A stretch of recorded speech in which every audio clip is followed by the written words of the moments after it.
உங்களில் ஒருவன் நான். இன்று பதிவு வடகிழக்கு பருவகாற்றை பற்றி. நேற்றைக்கு முந்தைய நாள் வடகிழக்கு பருவகாற்றை பற்றி பதிவிட்டுள்ளேன்.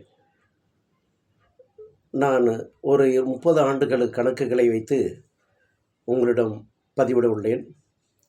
1997ஆம் ஆண்டு 570 மில்லிமீட்டர் வடகிழக்கு பருவகாற்றினால் மழை பெய்தது. இந்தியாவிலே 2 பெரும் பருவகாற்று, தென்மேற்கு பருவகாற்று, வடகிழக்கு பருவகாற்று.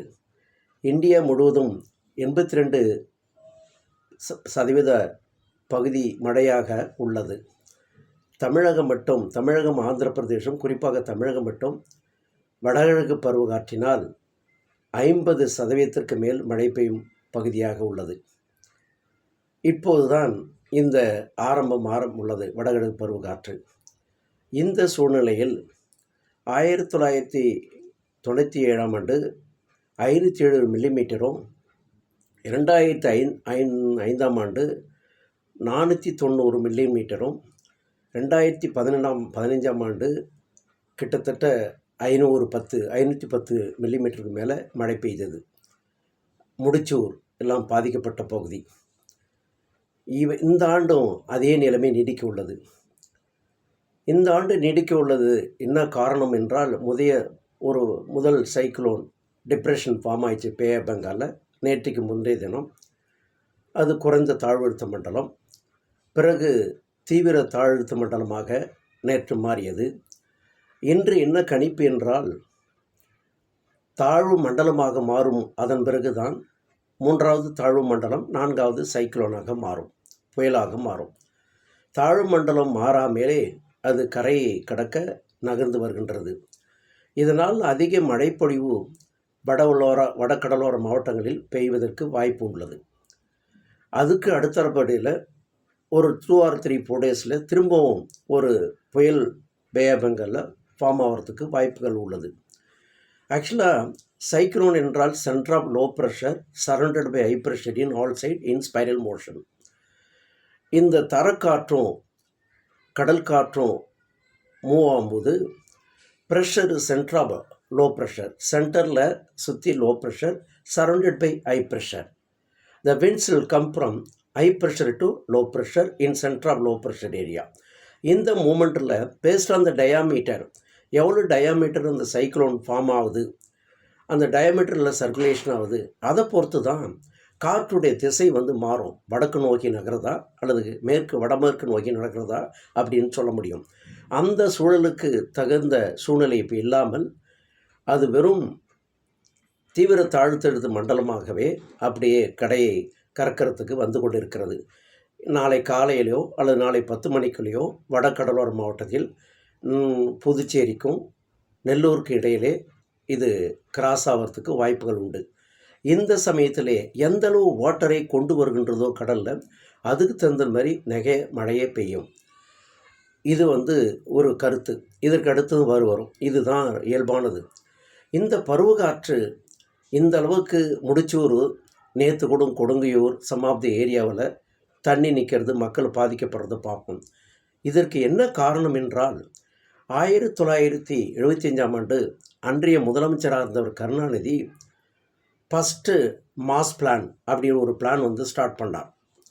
இந்த ஃபஸ்ட்டு மாஸ்டர் பிளான் என்றது FMP. அது என்ன பிளான்னா FMP, ஃபஸ்ட்டு மாஸ்டர் பிளான். எது ஸ்டார்ட்னா சென்னை ஏரியாவை எக்ஸ்டெண்ட் பண்ணுறது அர்பன் ஸ்ப்ரால் மூலிமா. இந்த சட்டம் 1976 வடிவமைக்கப்பட்டு அது கொஞ்சம் கொஞ்சமாக நடைமுறைப்படுத்தப்பட்டது. 2001 அவருடைய பீரியடில், கருணாநிதி 1996 2001 பீரியடில் 2 சிட்டியை ஸ்மார்ட் சிட்டியை, சேட்டலைட் சிட்டியை அறிவித்தார். திருமழிசையும், அடுத்தது மரமேல நகரம். இது எதற்கு அறிவிக்கின்றாங்க? அது மட்டும் இல்லை, கும்மிடிப்பூண்டி, மணலி வரைக்கும் சப்ரமணிய ஏரியாவை அறிவித்து தான் 2001 கோயம்பேடு பஸ் ஸ்டாண்டாக மாற்றினார்.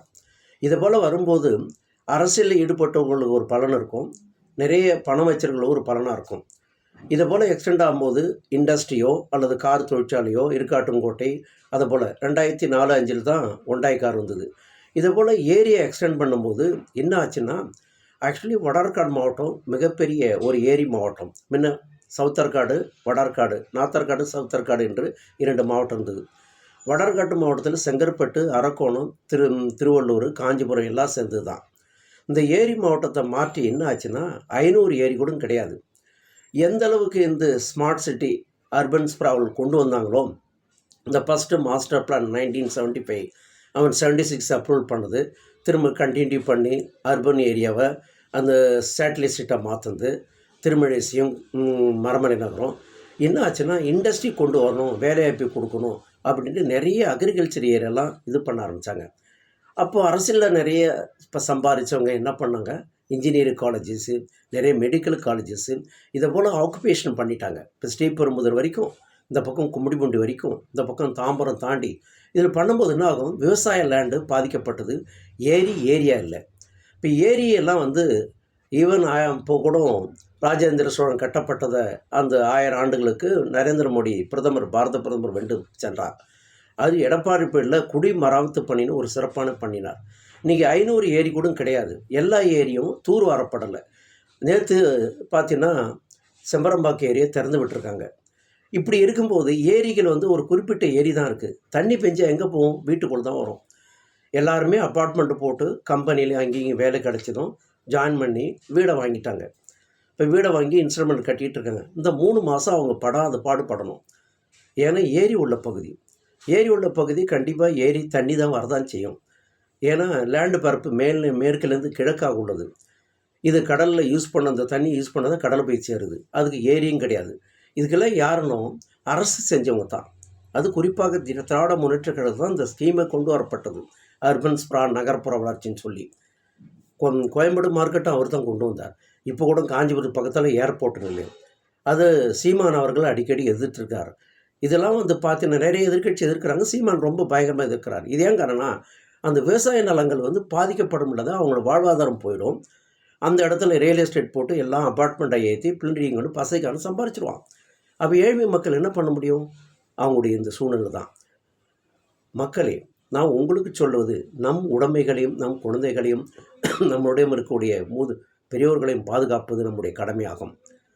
மழை யாரோ செய்த தப்பால் அது மழை வரதான் செய்யும். அதை யாரும் மாற்ற முடியாது. அது காற்று மாற்றப்படும் போது அட்மாஸ்பியர் ப்ரெஷர் கண்டிஷன் மாறும்போது ஒரு இடத்துல அதிக பகுதி மறையும். இப்போ காவிரி டெல்டாவில் நிறைய மழை பெஞ்சிருக்கு. இதை போல் மாறி மாறி இது வந்துக்கிட்டு தான் இருக்கும். நேச்சரை நம்ம ஒன்றுமே செய்ய முடியாது. எர்த்துக்குவைக்கு ஒன்றும் செய்ய முடியாது. நம்ம அதோடு சேர்ந்து வாழ்ந்துல அதை போராடி வாழ்த்தான் வெற்றி பெறணும். ஆனால் இருக்கின்ற அரசியல்வாதிகள் எல்லாமே இதெல்லாம் என்ன பண்ணுறாங்க, ஏரி கட்டுறேன், அதை கட்டுறேன், காலேஜ் கட்டுறேன். எல்லாரும் காலேஜஸ் கட்டினா, எல்லாரும் இண்டஸ்ட்ரி கட்டினா எப்படி போய் நம்ம குடும்பம் தாண்டுறது? இந்த பாதிப்பு நம்மளுக்கு வரத்தான் செய்யும். நீங்கள் தான் அதை முடிவு பண்ணணும். நாம் இருக்கிற இடத்தை பராமரித்து நம்ம பாதுகாத்து குழந்தைங்களை பாதுகாத்து நம்ம இருந்தால் தான் இந்த மழை காலத்தை நாம் எதிர்கொள்ள முடியும், சேஃப்டியாக இருக்க முடியும். என்ற பதிவு உங்களுக்கு பிடித்திருக்கும் என்று நினைக்கின்றேன். இதை லைக் பண்ணுங்கள், அதே போல் சப்ஸ்கிரைப் பண்ணுங்கள், மற்றவர்களுக்கு ஷேர் பண்ணுங்கள். உங்களுடைய ஆதரவு எனக்கு இருந்தால் தான் அடுத்தது எப்படி ஐஏஎஸ் ஆகலாம், எப்படி படிக்கலாம், எந்த வழியில் நம்ம வாய்ப்புகள் இருக்குது, எதிர்காலத்தில் வேலைவாய்ப்பில் எங்கெங்கெல்லாம் இருக்கிறது. எதையே ஐஐடி நீட்டு மட்டும் படிக்கிறோம். இப்போ நீட்டு கூட 1,37,000 வேக்கன்சி எம்பிபிஎஸ் சொல்லியிருக்கிறாங்க மத்திய அரசாங்கம் சமீபத்தில். எத்தனை லட்சம் பேர் பார்ட்டிசிபேட் பண்ணுறாங்க, எத்தனை லட்சம் பேர் ஐஏஎஸ் எழுதுகிறாங்க. மிகப்பெரிய பொறுப்பு இது. நாம் எப்படி தயாரித்து கொள்வது மாறணும் பருவத்தில் மாணவர்களாகிய நாம் எப்படி ப்ரிப்பேர் பண்ணுறது, இதை பற்றி அடுத்த வீடியோவில் ஒரு தகவலை சொல்கின்றேன். நன்றி, வணக்கம்.